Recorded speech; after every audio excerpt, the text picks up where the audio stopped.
None se nshuti yanjye, uyu munsi wakoze akazi byagenze neza, wahashye waronse, wenda ukwezi kwapfuye agashahara kaje, ndashaka kukwibariza, iyo uciye ku musore nk'uyu nguyu ukiri muto, ugifite imbaraga, wemera akicara ku muhanda umunsi wose ari gucuruza ibisheke cyangwa n'ibindi bintu ashobora gucuruza, akemera kwirengagiza ikimwaro cyangwa se bari bumubona bari bumuseke nk'umusore, akavuga ati ariko ngomba kugira igihumbi cyangwa bibiri ndibuze gucyura uyu munsi.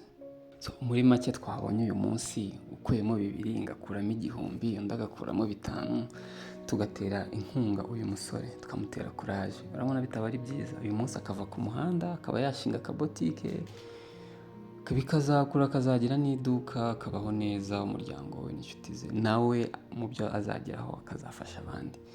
Urabona aricyo bitwaye? Reka gufasha nta kintu bitwaye, ntibisaba kuba ufite ibya mirenge, ntibisaba kuba wakoreye menshi, ntibisaba kuba utuye heza, bike ufite nawe wabifashisha abandi, sibyo?